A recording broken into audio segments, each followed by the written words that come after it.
नमस्कार विद्यार्थी मित्रांनो, मी सहदेव सावके आणि तुम्ही बघत आहात एच.जे. Pharma YouTube channel.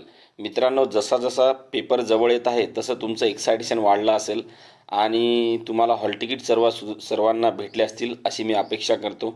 काही जणांना सेंटर लांब आले किंवा काही जणांना जे टाकले ते आले नाही, याचा आता विचार न करता आपले जे समोरचे 7 ते 8 दिवस आहेत हे कसे मॅनेज करायचे अभ्यासासाठी त्याचा विचार आपल्याला करायचा आहे मित्रांनो. आणि तुम्हाला काही प्रॉब्लेम असेलच तर तुम्ही त्यांचा जो ऑफिशियल मेल आय डी दिलेला आहे त्यांनी त्या मेल आय डीवर तुमचा प्रॉब्लेम मेल करू शकता. त्यासाठीच त्यांनी 8 ते 9 किंवा 10 दिवस अगोदर काय दिलेले आहेत, हॉल तिकीट दिलेले आहेत. पण हे हॉल तिकीटचं वगैरे सोडा मित्रांनो, माझं जे कर्तव्य आहे ते म्हणजे तुमचा अभ्यासक्रम कंप्लीट करून घेणं. त्यासाठीच मी एक वन लायनरचा व्हिडिओ घेऊन आलेलो आहे, तो खूप महत्त्वाचा आहे बघा. तर या वन लायनरच्या क्वेश्चनमध्ये पहिला जो क्वेश्चन आहे तो आहे what is body mass index. बघा, आता हे बॉडी मास इंडेक्स एक कन्सेप्ट आहे. हा प्रश्न मी इथं का बरं टाकला याचं उत्तर तुम्हाला लगेच, या प्रश्नाचं उत्तर संपलं की लगेच भेटून जाईल. कारण की या प्रश्नावर किंवा या टॉपिकवर एक्झाममध्ये खूप वेळा पेपर विचारलेले आहेत. मला स्वतःला दोनदा, म्हणजे एकदा 2016मध्ये पेपर दिला होता तेव्हाही क्वेश्चन आला होता, आणि ई6चा ESICचा 2019मध्ये मी पेपर दिला होता तेव्हाही क्वेश्चन आला होता. आता क्वेश्चन कशा प्रकारचा येतो ते आपण बघूयाच, पण त्या अगोदर बॉडी मास इंडेक्स म्हणजे काय तर हे आपण व्यवस्थित समजून घेऊया. बघा, what is body mass index. तर बॉडी मास इंडेक्स म्हणजे काय असतं माहिती आहे का? बॉडी मास इंडेक्समध्ये तुमच्या शरीरामध्ये किती फॅट आहे ते काय करतात, मेजर करतात. हे कशावर अवलंबून असते बॉडी फॅट मेजर, म्हणजे जे मेजरमेंट करतात हे कशावर करतात, तुमची हाईट आणि तुमचं वेट किती आहे. जे ॲडल्ट मेन आणि वुमेन्स आहेत ना, त्यांची हाईट आणि वेट यांच्यावरून काय करतात ते त्यांच्या बॉडीमधलं फॅट काढतात. यालाच काय म्हणतात, बॉडी मास इंडेक्स म्हणतात. तर बघा कसं काढतात.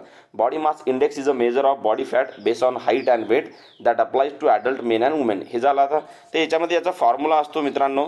त्याच्यामध्ये काय करतात, किलोग्राममध्ये तुमचं वेट घेतात अपॉन मीटर स्क्वेअरमध्ये तुमची हाईट घेतात. आलं लक्षात. हा झाला BMI कॅल्क्युलेट करण्याचा एक फॉर्म्युला आहे. आलं लक्षात. BMI फॉर्म्युला म्हणजे काय, किलोग्राममध्ये तुमचं वेट आणि भागाकारामध्ये मीटर स्क्वेअर म्हणजे तुमची हाईट. आलं लक्षात. अशा प्रकारे तुमचा काय करतात, बॉडी मास इंडेक्स काढतात. त्यानंतर आता खूप महत्त्वाचं आहे, तुम्ही बॉडी मास इंडेक्स काढला की त्याच्यानंतर खूप महत्त्वाचं आहे, या बॉडी मास इंडेक्सवरून पर्सन जे आहे किंवा ॲडल्ट मेन किंवा वुमेन जे आहे यांच्या 4 कॅटेगरीज पडतात. एक म्हणजे अंडरवेट, म्हणजे कोणता स्त्री किंवा कोणता पुरुष हा अंडरवेट आहे, त्याचं वेट कमी आहे, त्याला त्याचं वजन वाढवावं लागेल. आलं लक्षात. तर त्याच्या कॅटेगरीज पडतात. बघा, जर बॉडी मास इंडेक्स हे 18.5 पेक्षा जर कमी असलं, किती असलं, 18.5 पेक्षा जर कमी असलं तर त्याला म्हणायचं अंडरवेट. तुम्हाला एक्झाममध्ये हेच विचारता की अंडरवेट जे पर्सन्स आहेत त्यांचा बॉडी मास इंडेक्स किती असतो, तर ते किती असतो, 18.5 पेक्षा कमी. हे लक्षात ठेवायचं, 18.5 पेक्षा कमी. हे झालं अंडरवेटवाले. त्यानंतर दुसरी कॅटेगरी येतं ते म्हणजे नॉर्मल वेटवाले. कोणते, नॉर्मल वेटवाले. तर हे नॉर्मल वेटवाले जे पर्सन्स आहेत त्यांचा बॉडी मास इंडेक्स असतो 18.5 ते 24.9. 18.5 ते 24.9 हे ज्यांचा बॉडी मास इंडेक्स असतो त्यांचं वेट जे असतं ते असतं नॉर्मल. त्यानंतर मी तर 18.5 ते 24.9 असं म्हणत आहे. 18.5 पेक्षा खाली जर असलं तर मग ते काय झालं, अंडरवेट झाले. पण नॉर्मल वेट म्हणजे कोणतं, 18.5 ते 24.9. त्यानंतर तिसरी कॅटेगरी येतं बघा, ओव्हरवेट. हे ओव्हरवेटवाले जे पर्सन्स आहेत त्यांचं जे बॉडी मास इंडेक्स असतं ते असतं 25 ते 29.9. मग आता तुम्हाला इथं प्रश्न विचारतात की ओव्हरवेटवाले जे पर्सन्स आहेत त्यांचा बॉडी मास इंडेक्स किती असतो, किंवा मग तिथं तुम्हाला बॉडी मास इंडेक्स देतील की बाबा 26 बॉडी मास इंडेक्स असणारा माणूस कोणत्या कॅटेगरीमध्ये येतो, कोणत्या कॅटेगरीमध्ये येतो, 25 ते 29.9 म्हणजे 26 झाला. लक्षात. मग ते म्हणजे कोणता, तो ओव्हरवेटवाला पर्सन. असा क्वेश्चन एक्झाममध्ये 100% विचारला जातो. यावर तुम्हाला लक्ष द्यायचं आहे. त्यानंतर सर्वात शेवटचा आहे ओबेसिटी, म्हणजे खूप फॅट पर्सन. याला ओबेसिटी, जो पर्सनला ओबेसिटी आहे त्याला हायपरटेन्शन वगैरे, डायबिटीज वगैरे होण्याचे काय असतात, जास्त चान्सेस असतात. आलं लक्षात. म्हणजे ओबेसिटी किंवा ओव्हरवेट ओव्हरवेट सुद्धा आणि ओबेसिटी सुद्धा आपल्याला नसायला हवी. मग ओव्हरवेट तर आपण बघितलं 25 ते 29.9 पर्यंत जर असले तर ओव्हरवेट असतात. तर मग ओबेसिटीवाले कितीमध्ये असतात बघा, 30 किंवा 30 पेक्षा जास्त जर बॉडी मास इंडेक्स असला तर तो पर्सन असतो ओबेसिटीवाला. आलं लक्षात. अशा 4 कॅटेगरी आहेत, हे तुम्हाला लक्षात ठेवायचे. कोणती कॅटेगरी तुम्हाला विचारू शकतात की 30 बॉडी मास इंडेक्स असणारा पर्सन कोणत्या कॅटेगरीमध्ये येतो, तो येतो ओबेसिटीमध्ये. अशा प्रकारचे क्वेश्चन्स या एक्झाममध्ये म्हणजे विचारल्या जाऊ शकतात, तर तुम्हाला हे लक्षात ठेवायचं. त्यानंतर बघा काही मेडिकल टर्म्स असतात, खूप महत्त्वाचे असतात, एक्झाममध्ये आला तर आपण कन्फ्यूज होऊन जातो. त्यापैकीच एक म्हणजे व्हॉट इज मीन बाय थिलार्ची. आता हे थिलार्ची आपण कधीच न ऐकलेला शब्द असतो, त्यामुळे आपल्याला हे काय होऊन जातं, कन्फ्युजन होऊन जातं. चारही ऑप्शन आपल्याला काय वाटतात, सारखेच वाटतात किंवा चारही ऑप्शनपैकी कोणतेही आपल्याला उत्तरच वाटतं. त्यामुळे हे एक्झॅक्ट काय आहे हे तुम्हाला माहीत असायला हवं. बघा थिलार्ची ही एक काय आहे, कंडिशन आहे किंवा एक पोझिशन आहे की मुलींमध्ये जेव्हा त्यांचं ब्रेस्ट डेव्हलपमेंट चालू होतं, म्हणजे ब्रेस्ट टिश्यू डेव्हलपमेंट चालू होतं, त्या कंडिशनला म्हणायचं थिलार्ची. काय म्हणायचं त्या कंडिशनला, थिलार्ची. बघा beginning of breast development in the girls ही खूप महत्त्वाची मेडिकल टर्म आहे. जेव्हा मुलींमध्ये काय म्हणतो आपण प्युबर्टीचं एज असते ना, तेव्हा त्यांच्यामध्ये ब्रेस्ट टिश्यू डेव्हलप होत असतात, आलं लक्षात. मग ब्रेस्ट साईज जर त्यांची वाढली तर त्या कंडिशनला काय म्हणायचं, म्हणजे जिथून वाढणं चालू झाली त्या कंडिशनला म्हणायचं थिलार्ची. काय म्हणायचं, थिलार्ची. मग अशाच दोन महत्त्वाच्या अजून जे मुली आहेत तर त्यांच्याबद्दल महत्त्वाच्या टर्म्स आहेत, ते कोणकोणत्या बघा. थिलारची तुम्हाला सांगितलं मी. 2 नंबरची कंडिशन असतं मिनारची. कोणती असतं, मिनारची. जेव्हा मुलींमध्ये पहिली मेन्स्ट्रुअल सायकल चालू होतं त्या कंडिशनला म्हणायचं मिनारची. खूप महत्त्वाची टर्म आहे, तुम्हाला लक्षात ठेवायची आहे. जेव्हा मुलींमध्ये पहिली मेन्स्ट्रुएशन चालू होतं त्या कंडिशनला म्हणायचं the occurrence of the first menstruation is known as menarche. हे तुम्हाला लक्षात ठेवायचं आहे.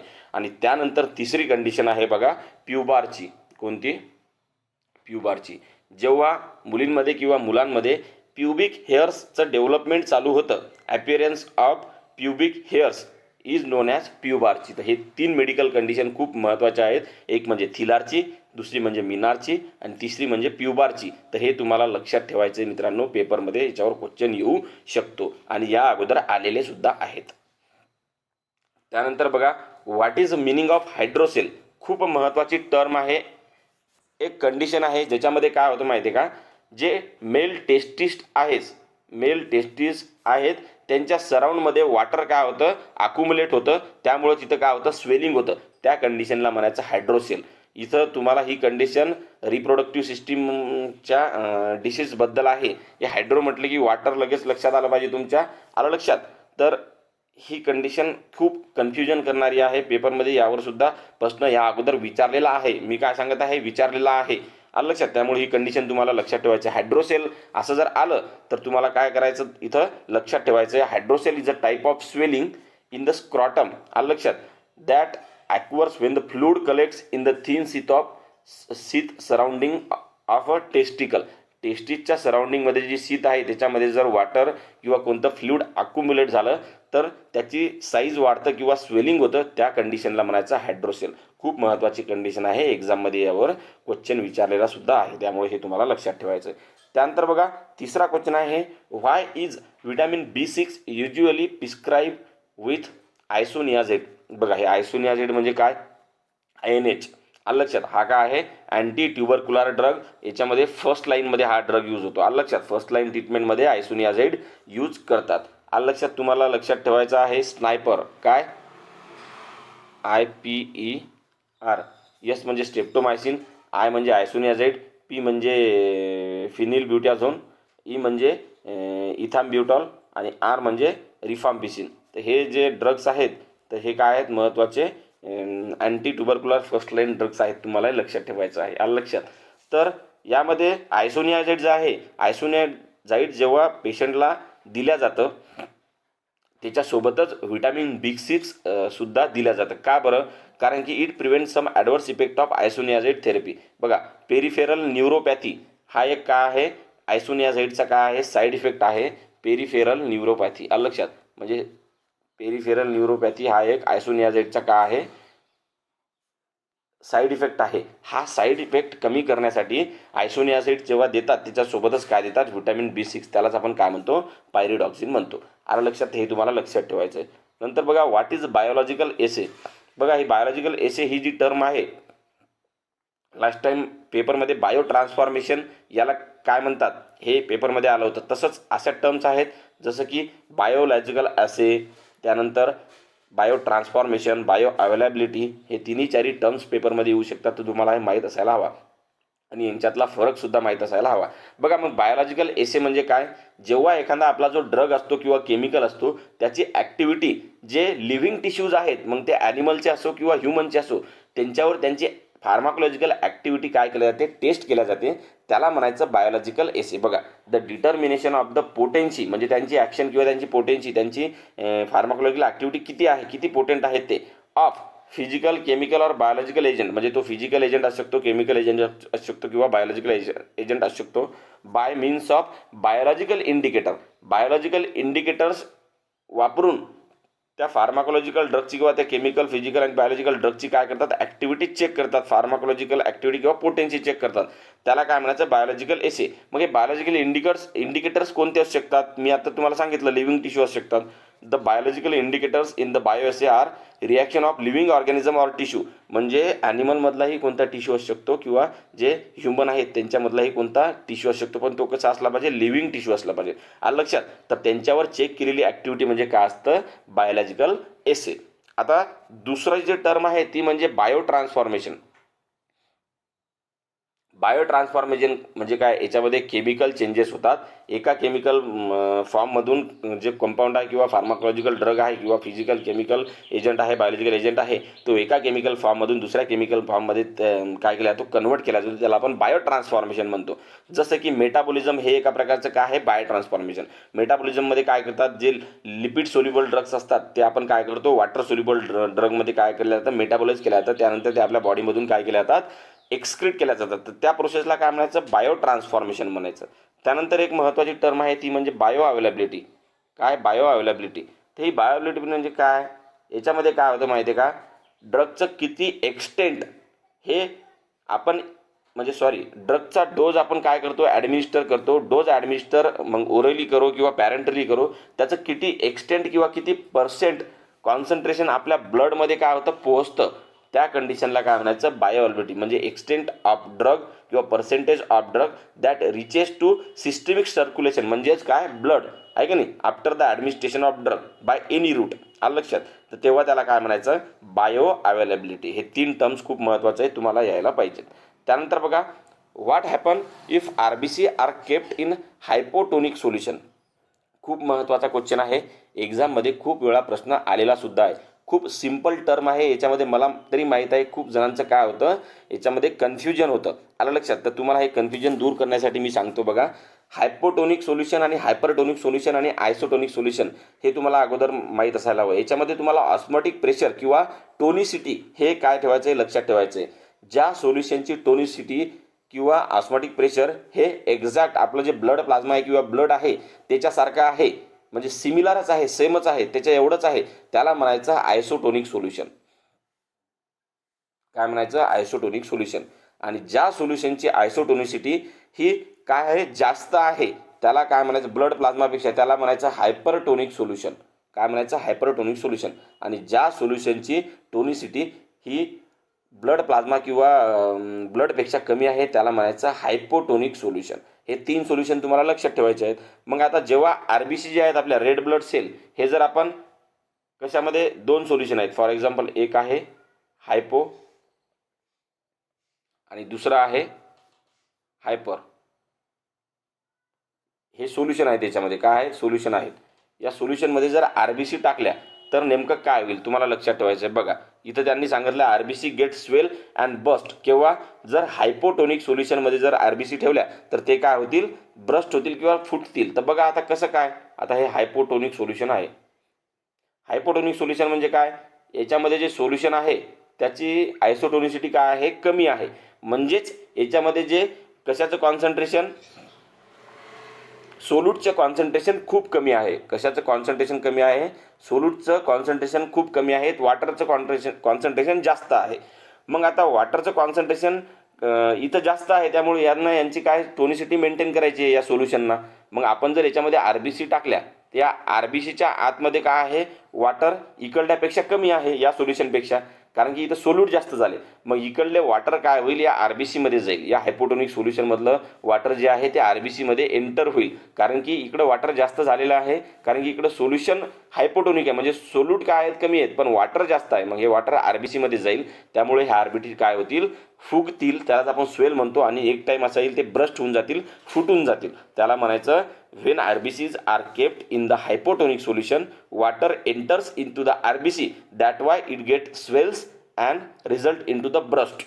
आलं लक्षात? असं तुम्हाला लक्षात ठेवायचं आहे. हायपोटोनिक सोल्युशन म्हटलं की त्यातनी वॉटर जास्त आहे, सोल्यूट कमी आहे, त्यामुळे वॉटर एंटर करेल आरबीसीमध्ये. मग तसंच हायपरटोनिक सोल्युशन आहे, याच्यामध्ये आपण आरबीसी टाकल्या. आता हायपरटोनिक सोल्युशन आहे म्हणल्यावर याच्यात सोल्यूट जास्त आहेत आणि वॉटर काय आहे, कमी आहे. मग याची आयसोटोनिसिटी मेंटेन करण्यासाठी या आरबीसीतलं वॉटर कुठे येईल, या सोल्युशनमध्ये येईल. आलं लक्षात? कारण की याच्यामध्ये ऑलरेडी वॉटर काय आहे, कमी आहे, सोल्यूट जास्त आहे, म्हणून हायपरटोनिक म्हणतो ना आपण याला. सोल्यूटचं कॉन्सन्ट्रेशन जास्त झालं याच्यामध्ये, त्यामुळे हायपरटोनिक झालं. मग या आरबीसी जे आहेत यांच्यामधलं वॉटर या सोल्युशनमध्ये एंटर होईल, त्यामुळे याच्यातलं जर वॉटर इकडे एंटर झालं तर आरबीसी काय होऊन जातील, श्रिंक्स होऊन जातील, म्हणजे अंकुचन पावतील. त्याला काय म्हणतो आपण, श्रिंक होऊन जातील, अंकुचन पावतील. आलं लक्षात? हे तुम्हाला लक्षात ठेवायचं. मग हायपोटोनिक सोल्युशनमध्ये जर ठेवलं, हायपो म्हटलं की ते काय होतील, फुगतील आणि ब्रस्ट होतील. आणि हायपरमध्ये जर ठेवलं तर ते काय होतील, श्रिंक होतील. हे तुम्हाला लक्षात ठेवायचं आहे. त्यानंतर which stage is a stage of surgical anaesthesia. बघा, सर्जिकल ॲनास्थेसिया, जनरल ॲनास्थेटिक जेव्हा देतो आपण तेव्हा स्टेजेस असतात ॲनास्थेसिया प्रोड्यूस होण्याच्या, 4 स्टेजेस. हे खूप महत्त्वाचे आहेत. एक्झाममध्ये यावर प्रश्न विचारलेला आहे की कोणती स्टेज आहे, त्या स्टेजला कोणतं नाव आहे, किंवा स्टेज ऑफ एक्साइटमेंट कोणती आहे, स्टेज ऑफ डिलिरियम म्हणजे काय, स्टेज ऑफ मायनर ऑपरेशन कोणत्या स्टेजमध्ये करतात. तर हे पेपरमध्ये क्वेश्चन्स आलेले आहेत. त्यामुळे तुम्हाला हे जे कन्सेप्ट आहे स्टेजेस ऑफ सर्जिकल ॲनास्थेसियाच्या किंवा स्टेजेस ऑफ ॲनास्थेसिया, तर ते तुम्हाला माहीत असायला हवं. बघा, लक्षात ठेवा, जी तिसरी स्टेज आहे ना सर्जिकल ॲनास्थेसियाची, ॲनास्थेसिया प्रोड्यूस होण्याची तिसरी स्टेज जी असते त्याला सर्जिकल ॲनास्थेसिया म्हणतात. आणि या स्टेजमध्ये सर्जिकल ॲनास्थेसियाची म्हणजेच तिसरी जी स्टेज आहे, या स्टेजमध्ये सर्व जे मेजर ऑपरेशन्स असतात का नाही, तर ते ऑपरेशन्स होऊ शकतात. आलं लक्षात? तर आता मी तुम्हाला इथं सांगतो, लक्षात ठेवायचं एक कोड तुम्हाला, DSM, ही कोड तुम्हाला लक्षात ठेवायचं. DSM, म्हणजे आपण एक आर्टिकल वापरतो ना, कोणतंही व्यंजन आले की त्याच्या अगोदर वापरतो. डी म्हणजे लक्षात ठेवायचं तुम्हाला, डी म्हणजे स्टेज ऑफ डेलिरियम, एस म्हणजे सर्जिकल ॲनास्थेसियाची स्टेज, आणि एम म्हणजे मेडुलरी पॅरालिसिसची स्टेज, आणि ए म्हणजे स्टेज ऑफ ॲनाल्जेसिया, म्हणजे इथं ॲनाल्जेसिक सारखा आपल्याला इफेक्ट भेटतो. आलं लक्षात? DSM तुम्हाला डिव्हिजनल सेल्स मॅनेजर असं लक्षात ठेवायचं आहे. DSM, म्हणजे स्टेज ऑफ ॲनाल्जेसिया, म्हणजे स्टेज ऑफ ॲनाल्जेसिया. त्यानंतर डी म्हणजे स्टेज ऑफ डिलिरियम, या स्टेजला स्टेज ऑफ एक्साइटमेंट सुद्धा म्हणायचं. आणि या स्टेजमध्ये कोणतंही ऑपरेशन कॅरी आउट करत नाहीत, कारण की या स्टेजमध्ये या सगळे बॉडीचे पार्ट काय होतात, एक्साइट होतात. जसं की हार्ट रेट वाढतो, ब्लड प्रेशर वाढतं, वॉमिटिंग काय होऊ शकतं, जास्त होऊ शकतं. त्यामुळं no operation should be carried in the stage second, त्याला म्हणतो आपण स्टेज ऑफ डिलिरियम, आणि त्यालाच म्हणतो स्टेज ऑफ एक्साइटमेंट. माणूस आरडाओरड करतो, शाऊट करतो. आलं लक्षात? या स्टेजमध्ये स्टेज ऑफ एक्साइटमेंट आहे, याच्यामध्ये कोणतेही ऑपरेशन करत नाहीत.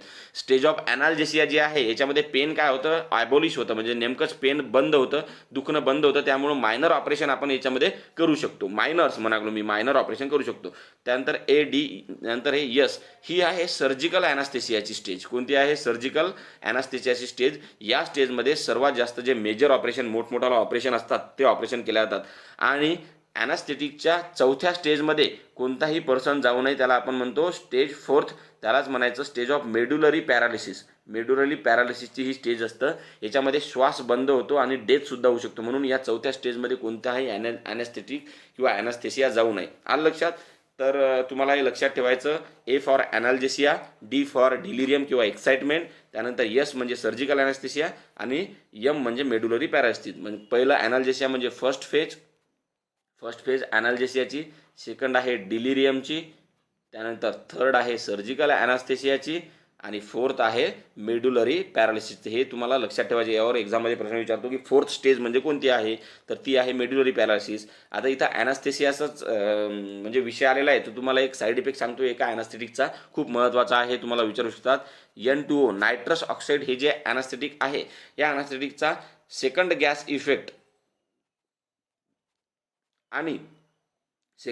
इफेक्ट आणि डिफ्युजन हायपॉक्सिया हे दोन साईड इफेक्ट खूप महत्त्वाचे आहेत. हे तुम्हाला लक्षात ठेवायचं आहे की सेकंड गॅस इफेक्ट आणि डिफ्युजन हायपॉक्सिया हे साईड इफेक्ट कोणत्या ॲनास्थेटिकद्वारे दिल्या जातात, तर तुम्हाला लक्षात ठेवायचं आहे कोणतं, N2O म्हणजे नायट्रस ऑक्साईड. आणि हा फॉर्म्युलासुद्धा एक्झाममध्ये खूप वेळा विचारलेला आहे की नायट्रस ऑक्साईडचा फॉर्म्युला काय आहे आणि नायट्रोजनचा फॉर्म्युला काय हे सुद्धा विचारू शकतात. आलं लक्षात.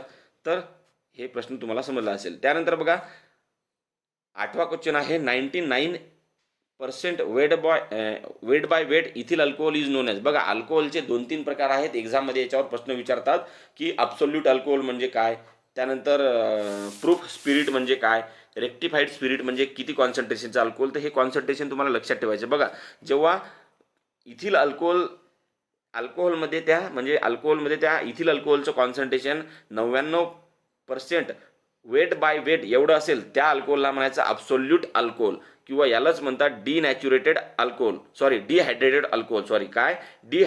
अल्कोहोल यालाच म्हणतात. अब्सोल्यूट अल्कोहोललाच काय म्हणायचं, डिहायड्रेटेड अल्कोहोल. म्हणजे याच्यामध्ये वॉटरचं कॉन्सन्ट्रेशन बिलकुल नसल्यासारखंच आहे. 99% वेट बाय वेट कशाचं कॉन्सन्ट्रेशन आहे, इथाईल अल्कोहोलचं याच्यामध्ये कॉन्सन्ट्रेशन आहे. मग दुसऱ्या टर्म्स कोणत्या आहेत, अब्सोल्यूट अल्कोहोल तर झालं. त्यानंतर दुसरी टर्म आहे रेक्टिफाईड स्पिरिट.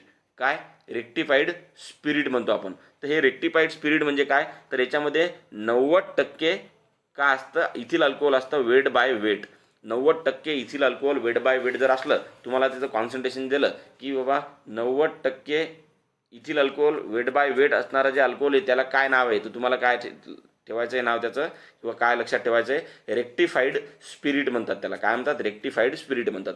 त्यानंतर प्रूफ स्पिरिट कोणाला म्हणतात, जेव्हा इथाईल अल्कोहोलचं कॉन्सन्ट्रेशन 49.29% वेट बाय वेट असेल, तर त्याला काय म्हणायचं, प्रूफ स्पिरिट म्हणायचं. 49.29% weight by weight ethyl alcohol असेल तर त्याला काय म्हणायचं, प्रूफ स्पिरिट. किंवा 57.1% वेट बाय व्हॉल्यूम, इथं वेट बाय वेट होतं, इथं weight by volume, 57.1% weight by volume जर कॉन्सन्ट्रेशन असलं इथाईल अल्कोहोलचं कोणत्या अल्कोहोलमध्ये, तर त्याला म्हणायचं प्रूफ स्पिरिट. तर हे तिन्ही टर्म पेपरमध्ये आलेल्या आहेत. काय म्हणत आहे मी, आलेल्या आहेत. त्यामुळे हे तुम्हाला लक्षात ठेवायचं आहे. त्यानंतर नेक्स्ट क्वेश्चन आहे बघा, hyper secretion of growth hormone causes. बघा ग्रोथ हार्मोन त्याला आपण म्हणतो सोमॅटोट्रॉपिन. काय म्हणतो, सोमॅटोट्रॉपिन म्हणतो, त्यालाच आपण GH म्हणतो, ग्रोथ हार्मोन म्हणतो. जर याचं हायपर सिक्रेशन म्हणजे सिक्रेशन जास्त झालं तर नेमकं काय होतं. बघा याचं सिक्रेशन जर जास्त झालं तर गिग्नॅटिझम म्हणजे त्या पर्सनची हाईट खूप जास्त वाढू शकतं, तर गिग्नॅटिझम होऊ शकतं आणि ॲक्रोमेगली होऊ शकतं. ॲक्रोमेगाली म्हणतो किंवा ॲक्रोमेगली होऊ शकतं. आलं लक्षात. त्यामध्ये पर्सनची त्या ज्याला हायपर सिक्रेशन झालं ग्रोथ हार्मोनचं ज्याच्या शरीरामध्ये, त्याच्यामध्ये गिग्नॅटिझम किंवा ॲक्रोमेगाली होऊ शकतं. म्हणजे त्याची हाईट खूप जास्त वाढू शकतं, त्यालाच आपण गिग्नॅटिझम आणि ॲक्रोमेगाली म्हणतो. मग हे गिग्नॅटिझम कोणामध्ये होतं असं विचारतात, तर यंग चिल्ड्रन म्हणजे जे चिल्ड्रन्स असतात त्या चिल्ड्रन्समध्ये हे काय होऊ शकतं, गिग्नॅटिझम होऊ शकतं. आणि ॲडल्ट जे पर्सन्स आहेत त्याच्यामध्ये ॲक्रोमेगाली होऊ शकतं. दोन्ही टर्म सेमच आहेत. सेम म्हणजे एक चिल्ड्रनमध्ये होतं आणि एक ॲडल्टमध्ये होतं. दोघांचं काय आहे, याच्यामध्ये त्या पर्सनची हाईट खूप जास्त वाढल्या जातं, त्याला म्हणायचं गिग्नॅटिझम किंवा ॲक्रोमेगाली. मग आता इथं हायपर सिक्रेशन झालं तर ही कंडिशन झाली. मग सिक्रेशन जर कमी झालं म्हणजे हायपो सिक्रेशन जर झालं या ग्रोथ हार्मोनचं, कोणतं सिक्रेशन, हायपो सिक्रेशन, तर काय होऊ शकतं बघा, मग होऊ शकतं डॉर्फिझम. डॉर्फिझम म्हणजे त्याची हाईट खूप कमी असू शकतं. आलं लक्षात, हे डॉर्फिझम होऊ शकतं. आलं लक्षात. तर हे जे डॉर्फिझम कोणामध्ये होतं, तर ते होतं चिल्ड्रनमध्ये. आणि ॲक्रोमायक्रिया होऊ शकतं ॲडल्टमध्ये. तर हे तुम्हाला लक्षात ठेवायचं आहे. 2 पॉईंट्स, ॲक्रोमायक्रिया होतं ॲडल्टमध्ये म्हणजे याची हाईट कमी होतं, आणि डॉर्फिझम होतं चिल्ड्रन्समध्ये म्हणजे त्याची हाईट कमी होतं. हे दोन्ही टर्म सेमच आहेत. त्यानंतर आता हे बघितलं आपण ग्रोथ हार्मोनचं. बाकीचे काय हार्मोन्स आहेत जसं की थायरॉक्सिन आहे. थायरॉक्सिन हार्मोन म्हणजेच काय, तर T4 तुम्हाला लक्षात ठेवायचं आहे. T4 म्हणजे थायरॉक्सिन हार्मोनचं जर हायपर सिक्रेशन झालं, काय हायपर सिक्रेशन, तर त्यापासून कोणता डिसीज होतो, त्यापासून होतो ग्रेव्ह डिसीज. कोणता होतो, ग्रेव्स डिसीज म्हणतो आपण, म्हणजे हायपर थायरॉइडिझम त्याला म्हणतो आपण. हायपर सिक्रेशन म्हणजे हायपर थायरॉइडिझम म्हणजेच ग्रेव्ह डिसीज, आणि हायपोथायरॉइडिझम म्हणजे थायरॉइड हार्मोनचं जर सिक्रेशन कमी झालं त्याला हायपोथायरॉइडिझम म्हणतो आपण. आलं लक्षात. तर तेव्हा काय होतं, तेव्हा होतं क्रिटिनिझम. काय होतं, क्रिटिनिझम इन चिल्ड्रन.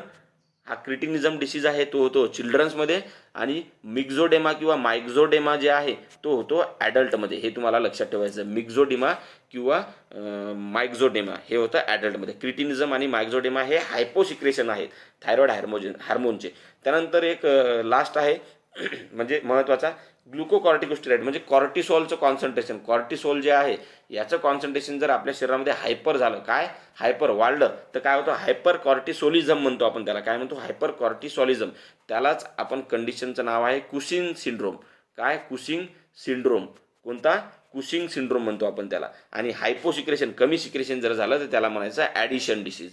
कशाचं, या कॉर्टिसोलचं. त्याला म्हणायचं ॲडिशन डिसीज. तर हे टर्म तुम्हाला लक्षात ठेवायचं आहे. पेपरमध्ये एक्झाममध्ये क्वेश्चन विचारला जातो की डॉर्फिझम कशामुळे होतो आणि कोणामध्ये होतो. डॉर्फिझम होतो मग चिल्ड्रन्समध्ये, आणि जर ग्रोथ हार्मोनचं सिक्रेशन कमी झालं म्हणजे हायपोसिक्रेशन झालं तर होतं डॉर्फिझम. हे तुम्हाला लक्षात ठेवायचं.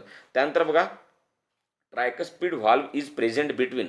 बघा, जे आपले हार्ट आहे, आता हार्टची डायग्राम मला व्यवस्थित काढता येणार नाही. जे आपलं हार्ट आहे याला 4 काय असतात, कप्पे असतात. एक साईड असते ॲट्रियम, वरची साईड बघा हे असते राईट ॲट्रिया, आणि हे लेफ्ट ॲट्रिया. त्यानंतर हे राईट व्हेंट्रिकल, आणि हे असतं लेफ्ट व्हेंट्रिकल. असे 4 काय असतात त्याच्यामध्ये कप्पे असतात. त्याला आपण काय म्हणतो, ॲट्रियम आणि व्हेंट्रिकल्स म्हणतो. आता इथं जे व्हॉल्व आहे म्हणजे राईट ॲट्रियममधून जे ब्लड राईट व्हेंट्रिकलमध्ये ट्रान्सफर होतं या व्हॉल्वमधून होतं. तर ते व्हॉल्व कोणता आहे, तो आहे ट्रायकस्पिड व्हॉल्व.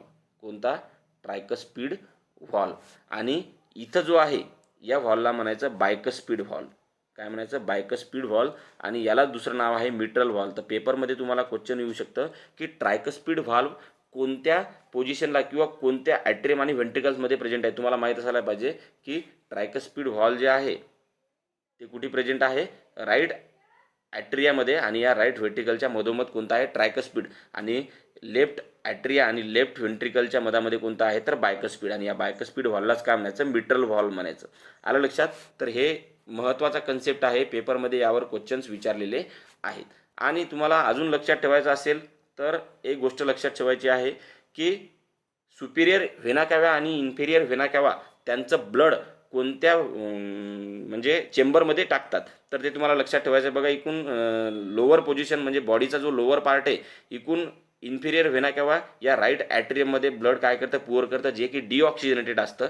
आणि बॉडीच्या वरच्या साईडमधून इथं सुपिरियर व्हेना कॅवा काय करतं, ब्लड राईट ॲट्रियामध्ये काय करतं, ट्रान्सफर करतं. तुम्हाला हे लक्षात ठेवायचं की सुपिरियर व्हेना कॅवा आणि इन्फिरियर व्हेना कॅवा जे आहेत या राईट ॲट्रियममध्ये काय करतात, ब्लड पुअर करतात. आलं लक्षात. तर हे तुम्हाला लक्षात ठेवायचं आहे. चला, तुम्हाला जर व्हिडिओ आवडला असेल तर व्हिडिओला लाईक करा आणि तुमच्या मित्रांना जास्तीत जास्त शेअर करा. जय हिंद, जय महाराष्ट्र.